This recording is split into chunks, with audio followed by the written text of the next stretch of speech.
Assalamualaikum warahmatullahi wabarakatuh. Baik, pada kesempatan ini kita akan membahas materi tentang manajemen terpadu balita sakit atau MTBS. Dan WHO menyebutnya Integrated Management of Childhood Illness atau IMCI. Dan ini sudah dilaksanakan di sebagian besar negara di dunia. Baik, lanjut kita melihat data WHO di tahun 1990 itu angka kematian balita itu 12,7 juta dan di tahun 2000 itu menurun 9,7 juta, tahun 2015 itu 5,9 juta anak balita itu meninggal sebelum usia 5 tahun ya. Dan angka ini masih sangat tinggi ya, meskipun secara statistik ini terjadi penurunan angka, namun 5,9 juta meninggal dalam setiap hari ini 16.000 ya, lebih kurang 16.000 anak meninggal setiap hari. Ini tentunya merupakan sesuatu yang patut menjadi perhatian kita bersama. Nah, kalau kita lihat dari peta ini, distribusi angka kematian anak di seluruh dunia ini, khususnya balita di bawah 5 tahun, ini terlihat bahwasanya angka kematian balita itu berkisar paling tinggi itu di angka 199 ya, 100 sampai 199. Di area kuning itu 10 sampai 49.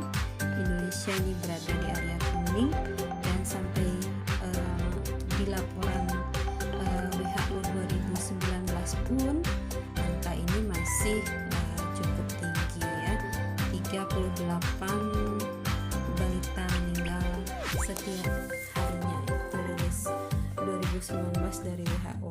Dan untuk angka kematian balita ini WHO ini mengupdate per 5 tahun ya.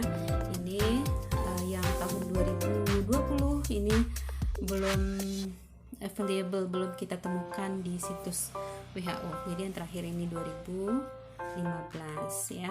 Nah, kalau di Indonesia 2015 itu angka kematian pada balita itu masih berkisar di angka 26,2. Di 2019 kemarin ini juga sudah mengalami penurunan di angka 22 ya, 22,88 ini mengalami penurunan yang cukup berarti ya. Dan tentunya ini salah satu indikasi yang menunjukkan bahwasanya pelayanan kesehatan anak di Indonesia ataupun di dunia ini semakin hari semakin baik.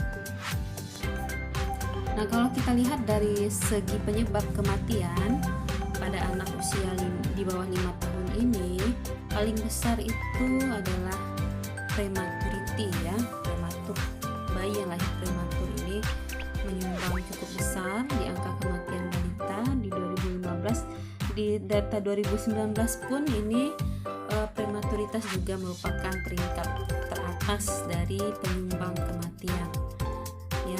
Kemudian yang kedua itu pneumonia ini juga merupakan penyumbang terbesar bagi angka kematian pada balita. Selanjutnya asfiksia pada neonatus, kemudian diare ya. Selanjutnya mungkin kita lihat ini other group 1 condition, artinya dengan komplikasi ya, pada anak-anak yang mengalami komplikasi ini 10% ya, kita lihat di pie table ini, grafik pie. Kemudian ada malaria ya, kemudian ada congenital anomali atau kelainan kongenital dan juga non communicable disease, penyakit tidak menular. Ada juga AIDS. Kemudian kita lihat ada campak juga ya. Dan yang warna kuning itu untuk neonatal 0 sampai 27 hari, dan warna biru muda, biru tua ini adalah untuk post neonatal ya, 1 sampai 5 tahun. Ya, 1 sampai di bawah 5 tahun ya. Nah, kalau di tahun 2019 ini angkanya tidak jauh berbeda.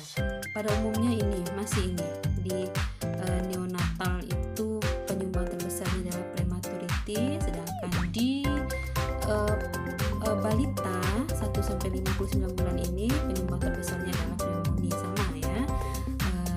Mungkin pergeseran di angka ini terdapat pergeseran angka, namun secara persentase ini lebih kurang untuk urutan penyumbang kematian terbesar pada bayi dan balita ini pada umumnya sama.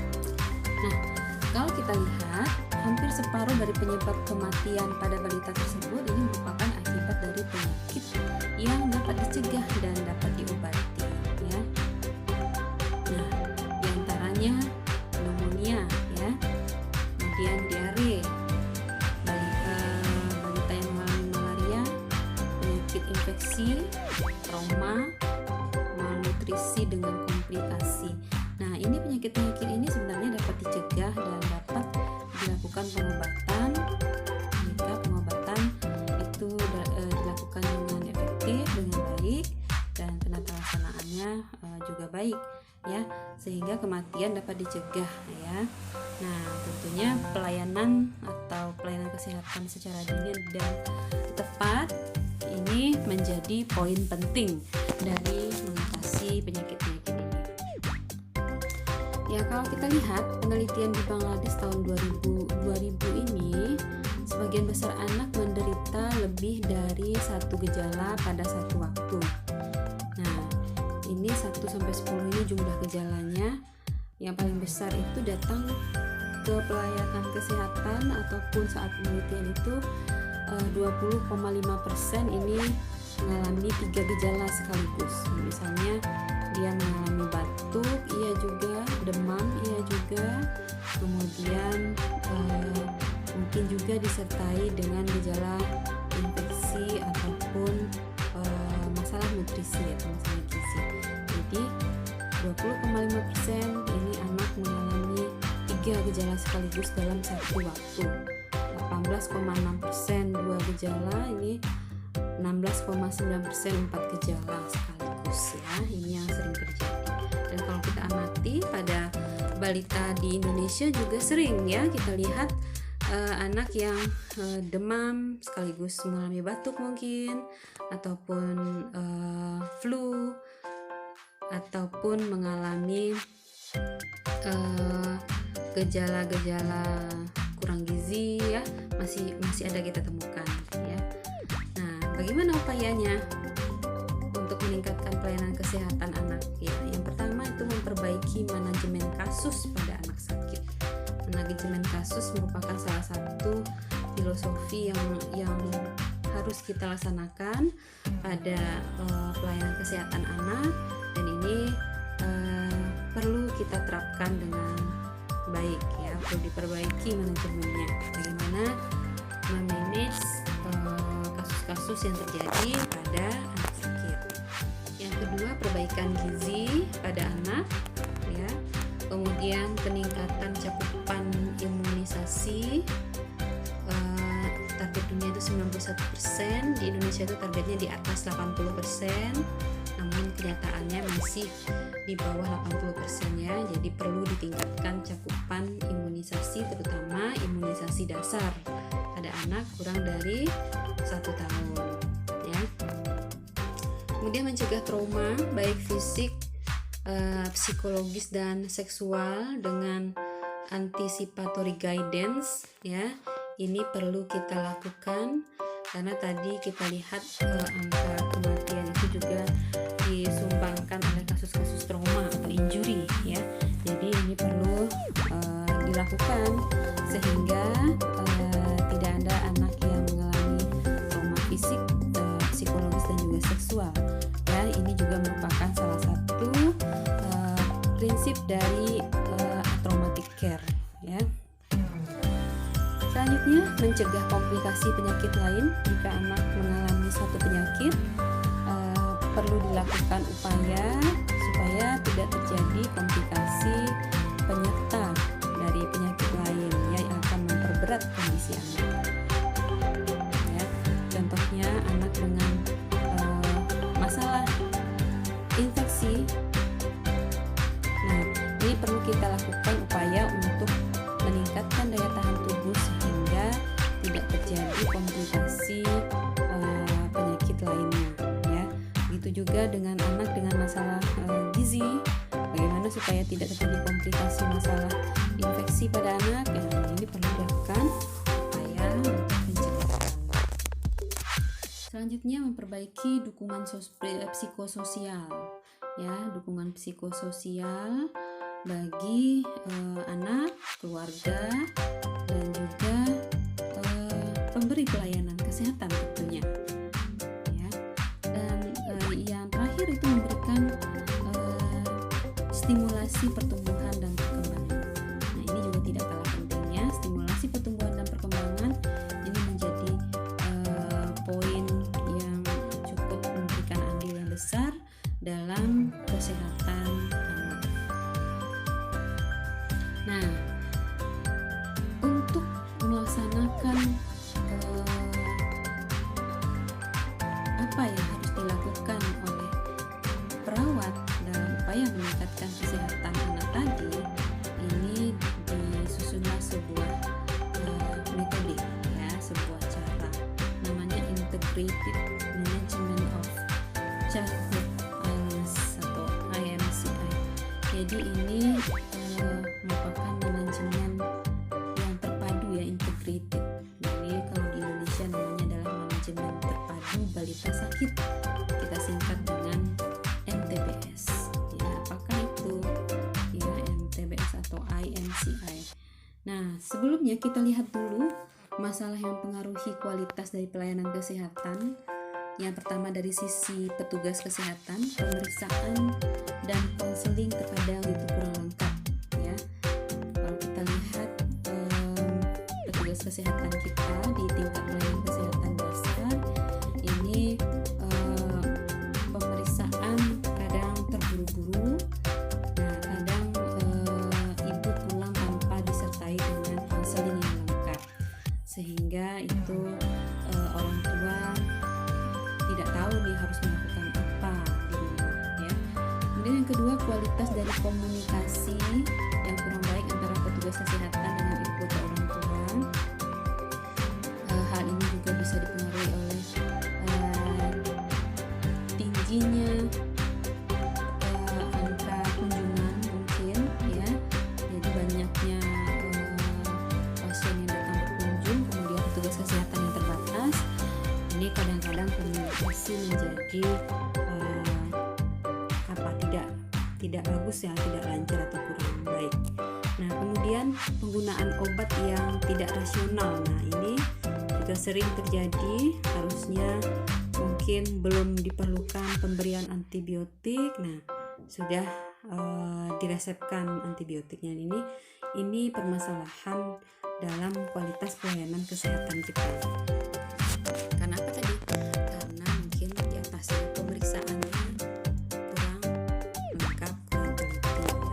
Kemudian masalah pada sistemnya, sistem kesehatan, lokasi pelayanan kesehatan yang mungkin masih kurang bisa dijangkau, jauh, ya. Kemudian ketersediaan obat dan vaksinnya yang terbatas di wilayah-wilayah tertentu. Ini ketersediaan obat menjadi hal yang juga mempengaruhi juga. Kemudian supervisi ataupun pembagian kerja dan pengorganisasian dari pekerjaan ini belum termanajemen dengan baik. Nah, ini masalah pada sistemnya, ya. Kemudian masalah pada keluarga dan komunitasnya mungkin. Kita lihat ini keterlambatan orang tua membawa anak datang ke pelayanan kesehatan. sering juga terjadi ya, ketidaktahuan mengenai kapan anak harus kembali ke tempat pelayanan kesehatan. Nah, nggak tahu nih dalam kondisi apa dia harus dibawa kembali ke pelayanan kesehatan. Kemudian keterbatasan mencari bantuan kesehatan yang memadai. Ya, ini sering juga terjadi. Tidak tahu kemana harus bertanya, kadang juga tidak tahu harus membawa anaknya berobat kemana ya.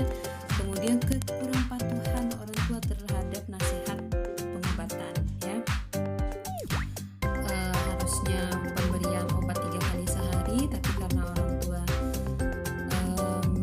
lalai atau kurang patuh, nah ini sering pemberian obat ini menjadi tidak teratur ya, harusnya 3 kali jadi 1 kali. Nah ini sering terjadi ya. Jadi permasalahan inilah yang mempengaruhi kualitas dari pelayanan kesehatan pada anak, petugasnya, sistemnya, maupun dari sisi orang tua ataupun masyarakat itu sendiri. Ini tentunya ada yang harus kita selesaikan terhadap masalah-masalah yang ada pada pelayanan kesehatan ini. Nah, MTBS ini berusaha untuk menyelesaikan ataupun mengurai masalah-masalah tersebut. Ya, MTBS adalah pendekatan yang terintegrasi atau terpadu dalam tata laksana balita sakit dengan fokus pada anak usia 0 sampai 59 bulan atau di bawah 5 tahun secara menyeluruh di unit rawat jalan fasilitas pelayanan kesehatan dasar. Ya, jadi pelayanan kesehatan pada anak di bawah 5 tahun itu dilakukan secara terintegrasi, penata laksanaannya dilakukan terintegrasi di unit pelayanan kesehatan dasar ya, di klinik, di puskesmas maupun di poli ya. Ini dilakukan dengan MTBS. Nah, pelayanan kesehatan yang terintegrasi untuk anak ini meliputi penilaian klinis, klasifikasi dan pengobatan. Yang kedua, dibutuhkan pengetahuan dan keterampilan dari petugas kesehatan dalam melakukan pelayanan terintegrasi ini. Dan yang ketiga itu kapasitas dan struktur serta sistem kesehatan itu berfungsi dengan baik. Ya, jadi untuk pelayanan kesehatan yang terintegrasi ini butuh roda ini perlu berjalan dengan maksimal. Kemampuan petugas dalam menilai, mengklasifikasikan dan melakukan pengobatan, mempunyai pengetahuan dan keterampilan, kapasitas dan struktur dari fungsi sistem kesehatannya juga harus baik. Ya, MTBS ini berupaya untuk mengcombine semua hal ini, perbaikan sistem kesehatan, perbaikan dari manajemen kasus, perbaikan dari praktek kesehatan oleh keluarga dan masyarakat, dan tentunya ini juga merupakan upaya dalam perlindungan hak anak dalam mendapatkan pelayanan kesehatan yang berkualitas. Nah, dalam MTBS keempat hal ini menjadi terpadu ya, atau terpola sehingga pelayanan kesehatan pada anak dapat berkualitas. Nah, keberhasilan implementasi MTBS di dunia ini tadi kita sebut dengan MTBS di WHO atau di dunia itu dikenal dengan Integrated Management of Childhood Illness. Itu sudah lebih 100 negara yang menggunakan, terbukti menurunkan angka kematian balita, memperbaiki status gizi, meningkatkan pemanfaatan pelayanan kesehatan, memperbaiki kinerja petugas, dan memperbaiki kualitas pelayanan dengan biaya yang lebih efektif. Nah, strateginya bagaimana? Di Indonesia itu ada dikenal dua, manajemen terpadu balita sakit atau MTBS dan manajemen terpadu bayi muda atau MTBM. MTBS itu dilakukan pada kelompok usia 2 bulan sampai 5 tahun dan MTBS khusus untuk balita sakit. Ya, itu garis merahnya ya, khusus balita sakit. Sedangkan MTBM ini dilakukan pada kelompok usia kurang dari 2 bulan dan MTBN itu dilakukan pada bayi sehat maupun sakit. Di sana bedanya ya. Kalau MTBS khusus yang sakit, balita yang sakit untuk 2 bulan sampai 5 tahun. Kalau MTBM itu bayi kurang dari 2 bulan pasien baik sehat maupun sakit. Nah, proses manajemen kasus. Nah, tadi kita membicarakan tentang manajemen kasus, bagaimana caranya melakukan proses manajemen kasus dalam MTBS dan juga MTBM ini. Yang pertama dengan menilai dan membuat klasifikasi. Jadi ada penilaian terhadap penyakit, gejalanya, kemudian klasifikasi. Kemudian yang kedua, menentukan tindakan dan juga pengobatan yang sesuai. Dan ketiga, memutuskan apakah anak ini mau dirujuk atau tidak. Ya. Kemudian melakukan pengobatan prarujukan, melaksanakan tindakan pengobatan ataupun pelayanan di fasilitas kesehatan dasar. Yang keenam, memberikan konseling bagi ibu tentang pemberian obat di rumah, pemberian makan pada balita sehat atau sakit, pemberian cairan, kunjungan ulang, dan juga pencegahan cedera pada anak. Dan yang ketujuh adalah pemberian pelayanan tindak lanjut. Ya, apa yang perlu dilakukan, kapan dia akan melakukan kunjungan ulang, ya.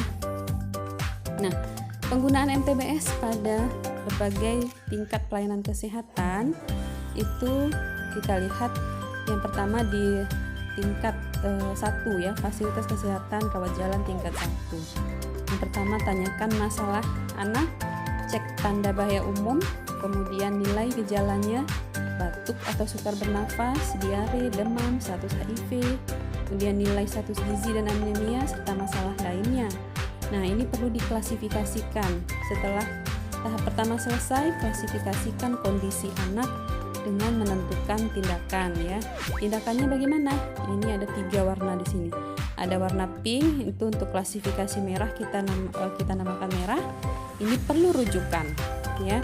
Kuning, itu klasifikasi kuning ini dilakukan pengobatan di fasilitas kesehatan rawat jalan tingkat 1 tersebut.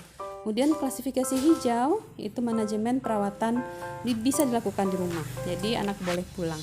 Nah, untuk yang merah ini nasihati ibu untuk rujukan, kemudian dia akan dirujuk ke fasilitas kesehatan rujukan tingkat 1. Akan dilakukan emergency, triase, assessment dan juga treatment, ya. Nah, kemudian untuk yang kuning dan hijau, nanti kalau untuk kuning diberikan pengobatan, yang hijau itu dilakukan konseling, ya. Di rumah nanti akan ada pemberian obat oral dan juga mengobati infeksi lokal, selanjutnya memberi makan dan cairan, ya. Dan nanti akan diberitahu kapan akan melakukan kunjungan ulang. Nah, ya. Jadi perawatan tindak lanjut saat anak kembali dan bila perlu nilai masalah baru yang mungkin terjadi pada anak. Nah, payung hukum pelaksanaan MTBS di Indonesia, yang pertama Undang-Undang Nomor 38 Tahun 2014 tentang keperawatan, Pasal 28, praktek keperawatan didasarkan pada kode etik, standar pelayanan, standar profesi, dan juga standar prosedur operasional. Yang kedua, Permenkes RI Nomor 225 Tahun 2014 tentang upaya kesehatan anak. Pasal 21, pelayanan kesehatan bayi, anak dan balita prasekolah sebagaimana dimaksud harus dilakukan melalui MTBS dan MTBM. Ini terbunyi dalam Permenkes tahun 2014, ya. Pasal 25-nya, MTBS dilaksanakan oleh perawat dan bidan terlatih. Penyelenggaraan MTBS oleh perawat dan bidan harus di bawah supervisi dokter yang telah diberikan pelatihan. Kemudian pasal 48-nya, dalam hal daerah yang sulit akses pelayanan kesehatan, tenaga non-kesehatan dapat melakukan pelayanan dengan pendekatan manajemen terpadu balita sakit berbasis masyarakat. Ini untuk daerah terpencil, ya. Kemudian yang ketiga, Permenkes RI Nomor 70 Tahun 2013 tentang penyelenggaraan manajemen terpadu balita sakit berbasis masyarakat atau MTBSM yang bertujuan untuk meningkatkan akses pelayanan balita sakit di tingkat masyarakat pada daerah yang sulit akses terhadap pelayanan kesehatan tersebut. Nah, sebagian besar petugas kesehatan di pelayanan kesehatan dasar, terutama puskesmas, pustu, polindes, ini sudah mendapatkan pelatihan MTBS ini. Dan pelatihan MTBS yang terstruktur membutuhkan waktu dan biaya yang besar. Jadi ini ada cara alternatif untuk pelatihan MTBS dengan belajar mandiri, pelatihan secara grup, dan juga pembelajaran jarak jauh. Namanya adalah ICAT, IMCI Computerized Adaptation and Training Tool ya. Ini ICAT ini tetap harus disertai dengan praktek klinis ya, karena akan melihat gejala. Dan unit pelatihan ICAT itu ada 4 sesi utamanya. Baca, mencakup informasi penting yang bisa di-link dengan perpustakaan. Kemudian lihat, mencakup bahan audio visual, jadi nanti ada audio visualnya, ada video, foto, animasi berikut dengan penjelasannya. Kemudian praktek mencakup berbagai latihan berikut umpan baliknya dan juga pedoman praktek klinis, serta tes. Nah, ini mencakup pertanyaan. Nah, dengan adanya tanpa umpan balik, ya, jawabannya ada nanti di tutor ya. Jadi ini 4 ini merupakan sesi dari pelatihan ICAT ya secara online. Ini nanti ICAT-nya bisa diakses di sini, atau nanti kita bisa bagikan video ICAT ya, sehingga nanti mahasiswa bisa belajar secara mandiri. Baik, terima kasih. Demikian materi kita untuk MTBS dan MTBN. Nanti selanjutnya kita akan latihan bagaimana cara melakukan MTBS dan MTBN.